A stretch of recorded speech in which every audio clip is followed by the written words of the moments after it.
You said you have guns. No, at the debate. I'm a gun owner. Tim Walz is a gun. I did not know that. If somebody breaks in my house, they're getting shot. Yes. I hear that. I hear that. Probably should not have said that. But my staff will deal with that later. Yeah. Let's all agree that the trauma, so many children, even those who have not directly experienced the tragedy. Just being in the environment. I cannot tell you the number of young people who, our kids had active shooter drills. They're concerned that there might be somebody who would kill them while they are at school. This is not the sign of a civil society, and it doesn't have to be this way. It does not have to be this way. But if we don't win this election, Israel, in my opinion, within a period of 2 to 3 years, will cease to exist. It's going to be wiped out. That's what's going to happen.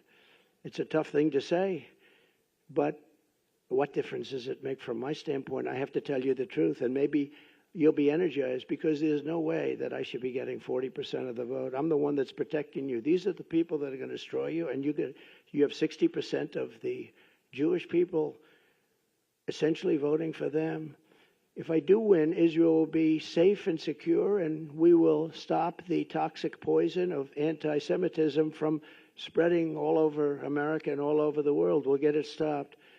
But if I don't win, I believe Israel will be eradicated, and you can't let that happen, and I don't think you will let that happen. So you have to, Rabbi, you have to get everybody together, and you have to get them to vote, because it's craziness to say I'm at 40%. And when I heard that number today, it just came out today, when I heard that number today, I think it was insulting to our country. It was insulting to Israel. To know that you too have been added to that number, because you were in algebra class when you were shot twice by a 14-year-old. Because it was a terrible thing, and it should not have. What's it called? Where were you shot? Where were you I was physically shot? Right here on my shoulder, and then around here, right wrist. I think for far too long on the issue of gun violence, some people have been pushing a really false choice to suggest you're either in favor of the Second Amendment or you want to take everyone's guns away. I'm in favor of the Second Amendment, and I'm in favor of assault weapons bans, universal background checks, red flag laws. And these are just common sense. Freedom to have access to the ballot box, freedom to be who you are. I'm not trying to take everyone's guns away.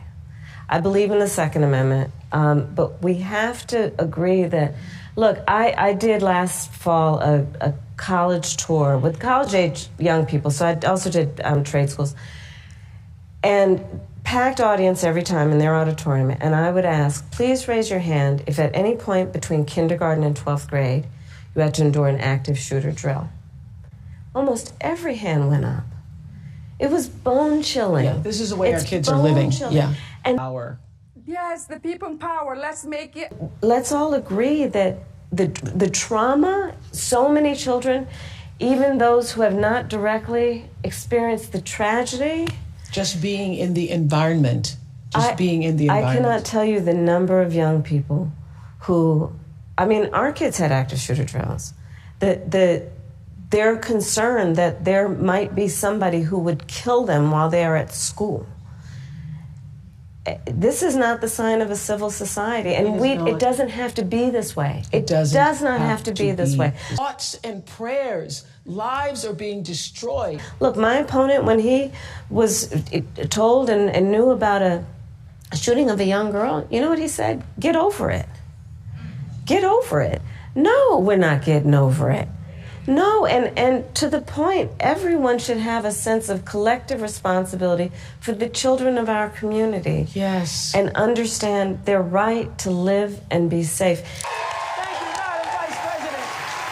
I also want to say...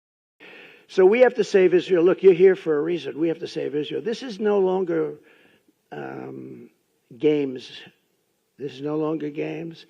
This is the saving of Israel. And I'm going to mention it. We're making a big statement in a little while at another conference, also very important. And I'm going to mention it again and again. I believe that Israel will be wiped off the face of the earth if I don't win. And that's a big statement. That's a horrible statement to make. And it's just the way I feel. And a lot of people in this room agree with me. In my opinion, the Jewish people would have a lot to do with a loss if I'm at 40%. If I'm at 4%, think of it. That means 60% are voting for Kamala, who in particular is a bad Democrat. The Democrats are bad to Israel, very bad. They'll never change because they have a section of their party now which has become amazingly and quickly very powerful, vote-wise. I mean, Chuck Schumer is a Palestinian. All across our land, you've seen Jewish Americans harassed and attacked and terrorized by anti-Semites and Hamas sympathizers. I can't believe what we've been witnessing over the last year. Actually, I've watched it in great detail. I've watched it, and I've watched it take place. It's hard to believe. Yet, despite presiding over this explosion of anti-Semitism, Kamala Harris has done absolutely nothing. She has not lifted a single finger to protect you or to protect your children or to even protect you with words. I'm here today to tell the Jewish American community that this ugly tide of anti-Semitic, pro-Hamas bigotry and hate will be turned back and crushed starting at noon on January 20th, 2025. Thank you. You know, 15 years ago, Israel was the strongest lobby, if you want to use the word lobby, had the strongest representation of people like this. These are great people, Miriam. But the strongest there was, if you said something about a Jewish person or something about Israel that was bad, you were out of politics. Unless your name was Ted Cruz, he could get through. I think Ted could get through, but maybe not. Maybe even Ted. But it's true. You said something about Israel that was bad. It was like, today, you have to fight. We all have to fight for Israel. I am so surprised to see it, but we're going to win the fight, so don't worry about it, okay? We'll win the fight. Thank you, David. Yesterday was an important day for the country, in my view. 2.5 years after the Federal Reserve began raising interest rates, it announced that it would begin lowering interest rates. I think it's good news for consumers, and it means the cost of buying a home, a car, and so much more will be going down.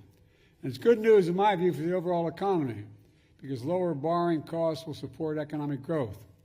And it's an important signal from the Federal Reserve to the nation that after repeated interest hikes to cool down inflation, inflation has come back down, and the Fed is switched to lowering rates to keep the country growing, economy growing. At its peak, as you all know, inflation was 9.1% in the United States. Today, it is much closer to 2%. It doesn't mean our work is done. Far from it. Far from it. No one should confuse why I'm here. I'm not here to take a victory lap. I'm not here to say a job well done. I'm not here to say we don't have a hell of a lot more work to do. We do have more work to do. But what I am here to speak about is how far we come, how we got here, and most importantly, the foundation that I believe built for a more prosperous and equitable future in America. So let's be clear. The Fed lowering interest rates isn't a declaration of victory. It's a declaration of progress. It's a signal we've entered a new phase of our economy and our recovery.